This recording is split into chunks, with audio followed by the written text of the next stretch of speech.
నారద నారాయణుడి స్థితికి ఎలా వచ్చాడు ఆయన? ప్రహ్లాదుని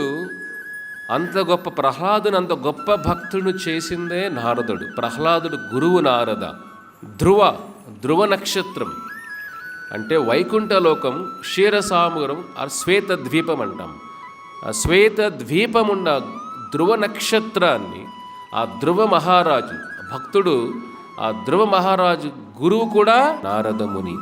అంతేకాదు ఈ వేద జ్ఞానాన్ని, పురాణాలు, ఇతిహాసాలు, సంహితాలు అన్నీ మనకి ఇచ్చిన వ్యాసదేవులు.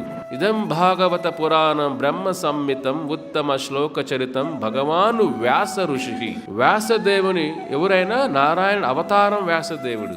ఆ వ్యాసదేవుల గురువు ఎవరు? నారదుడే. వ్యాసదేవుల గురువు నారదే. ప్రహ్లాదుడు గురువు నారదే. ఆంజనేయ స్వామి హనుమంతుడు గురువు నారదుడే. మనకందరూ తెలుసు దాక్షాయని. పార్వతి ముందు జన్మ పేరేమిటి?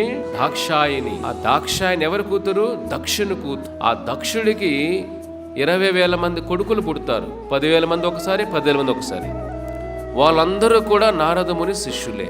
అంతేకాకుండా ఇంకా గొప్ప గొప్ప భక్తులు ఆయన శిష్యుల్లాగా ఉన్నారు. అటువంటి స్థితికి ఎలా వెళ్ళాడు నారదుడు? నారదుడు కూడా తల్లిదండ్రుల గర్భం నుంచి పుట్టల. ఎలాగైతే శివుడు మానస పుత్రులు సప్త ఋషులు బ్రహ్మ నుంచి పుట్టారో, నారదుడు కూడా బ్రహ్మ నుంచి డైరెక్ట్గా తల్లి లేకుండా పుడతారు. వీళ్ళందరూ ఏమిటి? అయోనిజ. మీకు చాలా చెప్పాను ఇది. అయోనిజ తల్లి గర్భం నుంచి పుట్టాల వీళ్ళందరూ కూడా. అటువంటి స్థితికి నారదుడు ఎలా వెళ్ళాడు తెలుసుకోవాలి కదా మనం. అంత ఉన్నతమైన జన్మ ఎలా వచ్చింది నారదుడికి? వైకుంఠం వెళ్ళగలుగుతాడు? ఏ లోకమైనా వెళ్ళగలుగుతాడు? చావు లేదు నారదుడికి. శరీరం మారదు. నారదుడు ఎప్పుడు 16 సంవత్సరాల వయసులోనే ఉంటాడు. ముందుకు వెళ్ళదు. చావు లేదు, ముసలితనం లేదు, ఆ శరీరంలో ఆకలి లేదు, నిద్ర లేదు. ఎప్పుడూ కూడా రాధికారమణ వీణ. నారదమునికి వీణ ఇచ్చిందే కృష్ణుడు.